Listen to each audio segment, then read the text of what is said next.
This is about to be a big episode. We added sliding, we added fall damage, we added bullet decals, and lots of bug fixes. So let's get into it.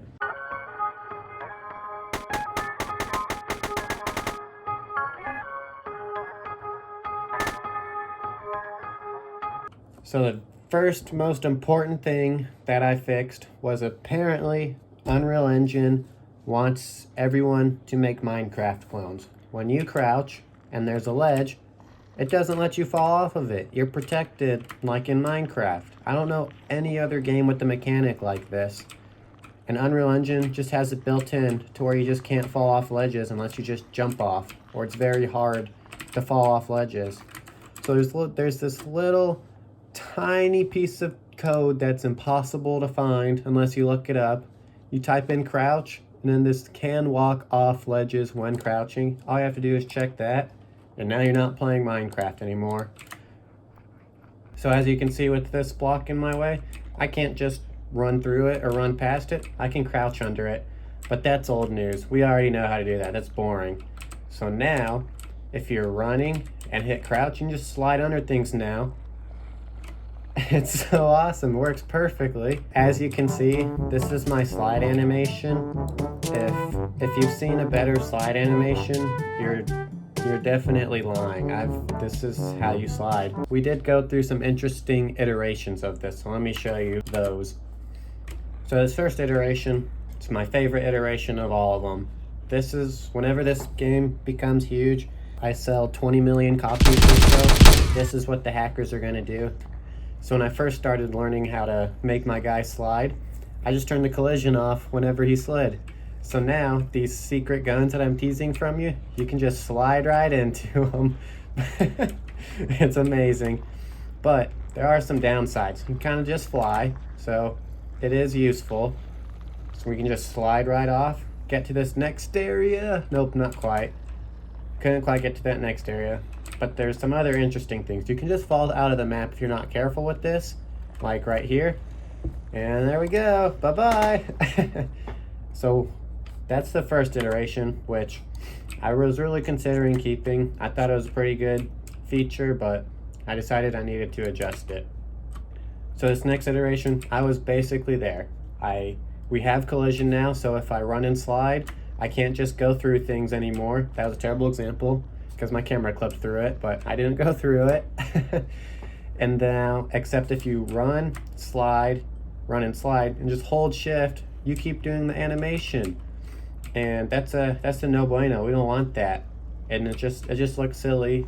There's no reason to do it if you're a player. You're not faster or anything. There's no way to like cheat or anything, but we need to get that fixed. So if we look at this code right here, this little slide is what I had, all of these. And this little set sprinting was the bane of my existence. It took me 2.5 hours to figure out that I just need to make that, just connect that up like how it is now. And once you do that, sliding works perfectly fine. I'm sliding, I hold shift, and it doesn't continue the animation or anything. The next thing I did was add bullet decals. So as you can see right now, they don't leave actual bullet holes. They're just a random texture that I got with my with one of the flames from the guns. But as you can see, you can you can now draw pictures, and my middle school self would be so proud of me right now. I'm gonna have to learn how to blur in Adobe Premiere Pro. But now you can draw beautiful pictures, and the decals last for 60 seconds, so they last for a while. So there they go, they despawn. So to me, the decals are kind of boring. They're all exactly the same. They're all the same texture, the same size, and the same rotation. So they're all they're all exactly the same, no difference. So I got that fixed right away. And now you can see our decals are different sizes and different rotations and everything. They're all slightly different, but still need bullet hole textures. And I want to do those myself.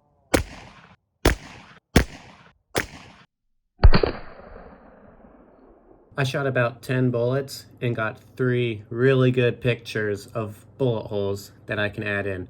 So here's the pictures, and here's them in game. And another cool thing I added was fall damage. So say you have zombies chasing after you right here. You just get the M4 and you're shooting at them, but they're starting to trap you and you can't walk along this bridge.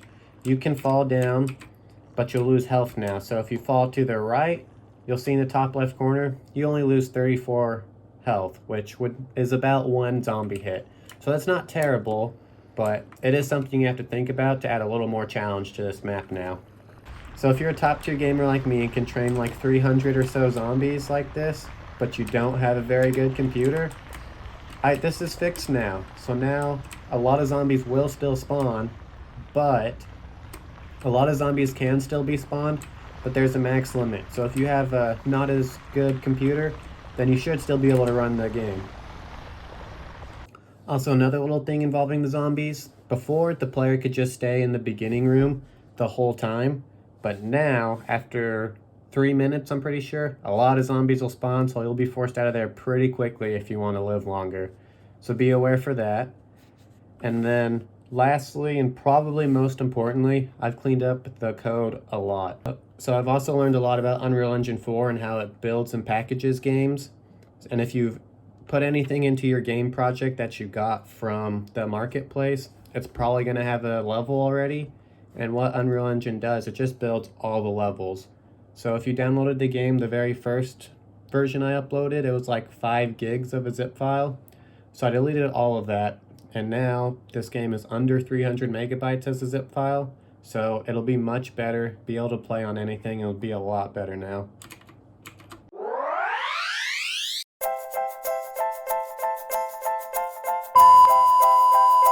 Introducing Sean's Gamer Face.